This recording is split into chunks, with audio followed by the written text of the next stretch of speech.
안녕하세요. 오늘은 김영석 교수님의 100년을 사는 법이라는 강의를 듣고 느낀 점에 대해서 같이 한번 나눠보고자 합니다. 김영석 교수님이 아마 올해 연세가 100세로 알고 있습니다. 이분이 지금껏 살아오시면서 정말 훌륭하셨죠. 모든 사람들이 알기로는 오랫동안 연세대학교에서 강의를 하셨고요. 그런데 하시는 말씀이 본인은 60세 이전까지의 삶이 정말 미숙했다고 느끼고 철이 없었다고 말씀을 하십니다. 그리고 내 인생에 있어서 어느 시기가 가장 좋았느냐라고 묻는 질문에 60세에서 75세가 가장 좋았다고 하십니다. 60세 이전에는 철이 없고 미숙했지만 60이 넘으니까 그때야 철들고 좀 부끄럽지 않은 그런 삶을 살았던 것 같다고 말씀을 하시거든요. 90세 넘은 선배 교수님이 어느 날 교수님한테 전화가 왔대요. 너 나이가 몇이냐? 그래서 75세라고 했더니 아주 제일 좋은 나이로구나 이렇게 말씀을 하셨다고 하시면서 한번 웃었는데요. 우리가 20대에는 연정에 살고 30대에는 애정에 살고 또 70대에는 인간애로 변한다고 합니다. 70세 이상의 남자는 혼자 되면 쓸모가 없다고 말씀을 하세요. 우리가 정말 친구를 잘 안 만나면 더 빨리 늙는다고 하지요. 이걸 보고 노쇠증후군이라고 하는데 이 노쇠증후군의 예방법은 장수하는 노인들의 공통점이 있는데 첫째로 잘 먹어야 하고요. 둘째는 늘 움직여야 하고 셋째는 친구들과 많이 어울리는 것이라고 합니다. 그런데 사실상 나이가 들어가시면서 입맛이 많이 떨어져서 잘 못 드시잖아요. 그런데 잘 먹어야 한다는 게 특징이고요. 두 번째는 늘 움직여야 한다는데 연세가 드시면서 여러 가지로 불편한 점들이 많다 보니까 움직이는 게 귀찮고 해서 잘 못 움직이는 경우가 있다는 사실이고요. 셋째는 친구들과 많이 어울려야 노쇠 증후군이 예방된다는데 역시 두 번째처럼 잘 움직이기가 싫으니까 친구들을 만나야 될 일이 별로 없어지잖아요. 특히 대인 접촉이 굉장히 중요하다고 하는데 노년에 친구를 잘 만나지 않으면 노쇠 증후군에 걸릴 위험이 굉장히 높아지고요.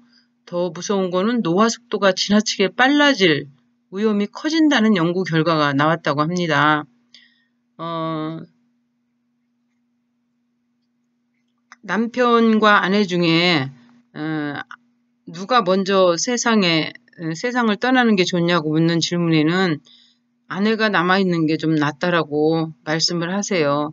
남자들은 늙어서 혼자 되면 정말 초라하고 불쌍하다고 그리고 아내가 없으니까 이성 친구가 있으면 좋겠다라고 말씀을 하시더라고요. 자녀들도 물론 훌륭하고 자녀도 계시지만 자녀보다 이성 친구가 편하고 좋다. 그래서 친구들과 시간을 보내지 못하면 외로움도 깊어지고 우울증이 생기기 쉽다고 말씀을 하시는데요. 이 우울감이라는 거는 사람의 면역력을 떨어뜨리고 신체 활동을 줄여주고 몸을 쇠약하게 만든다고 합니다. 그래서 노인 우울증에 걸리면 활동도 안 하시고 그저 잠만 주무시고 그냥 쉬기만 하시려고 하잖아요. 이 우울증이라는 게 참 무서운 것 같아요. 남녀노소 할 거 없이. 일주일에 한 번 친구를 만나는 노인은 매일 만나는 노인보다 노쇠증후군 발생 위험률이 11%나 높았다고 해요. 그래서 한 달에 한 번 만나는 노인은 우울증이 5배나 높았습니다. 노쇠증후군이 나타나면 노화 속도가 병적으로 빨라진다고 하고요. 근력이 떨어져서 걷는 속도가 줄고 굉장히 심하게 피로감을 느끼게 됩니다. 그래서 이 교수님 또 하시는 말씀을 들어보니까 정말 신기했어요. 안병욱 교수님과 김태길 교수님 이렇게 세 분이서 친하게 지내셨는데 안병욱 교수님과는 60년 지기 친구라고 해요. 어느 날 전화가 왔대요. 우리가 1년에 4번 정도밖에 만나지 못하는데 김태길 교수님과 3명이서 모임을 가져서 매일 만나서 맛있는 것도 먹고 운동도 하고 좀 정을 나누자라고 하니까 김영숙 교수님은 참 그러면 좋겠다 싶어서 오케이를 하고 김태길 교수님한테 전화를 했대요. 그래서 우리가 셋이, 안병욱 교수가 이렇게 셋이 만나자는 제의가 왔는데 어떻게 생각하냐 하시니까, 여보게, 우리가 지금 이제 언제 죽을지 모르는데 남은 인생이 얼마 남지 않았는데 이제 셋이서 모임을 가져서 또 정들면 어떻게 하나. 만약에 그 중에서 한 명씩 세상을 떠나고 두 명이 남는다면, 마지막 한 명이 남는다면 그 슬픔을 어떻게 감당하려고 그러나.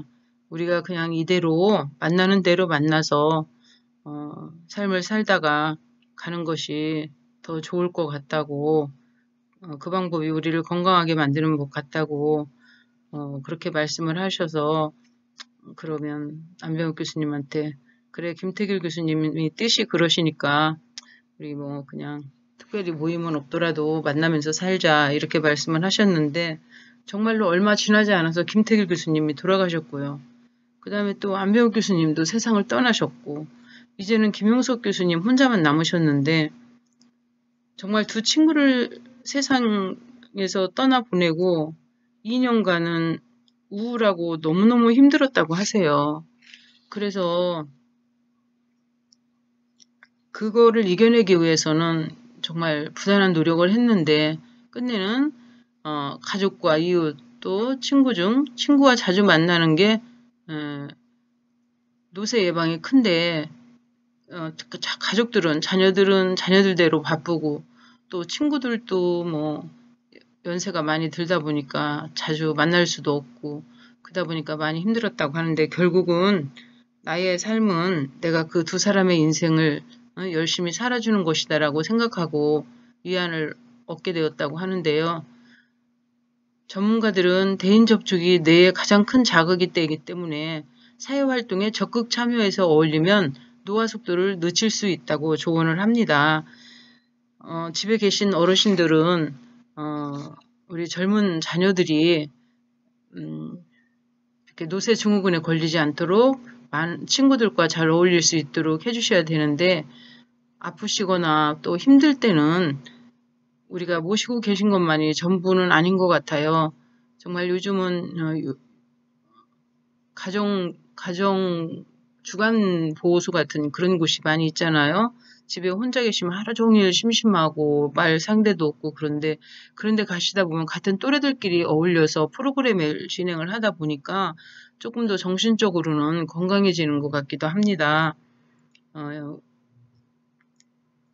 앞으로 우리가 100세 시대라고 하는데, 이 100세 시대를 건강하고 풍요롭게 살기 위해서는 물론 경제적인 문제도 중요하지만 친구라든지 정신적인 것, 주변 환경적인 것도 대단히 중요한 것 같습니다. 그러한 삶을 살게 하도록 하기 위해서는 또 지금 5060 세대들은 퇴직을 하고 인생 이모작을 하고 있는데요.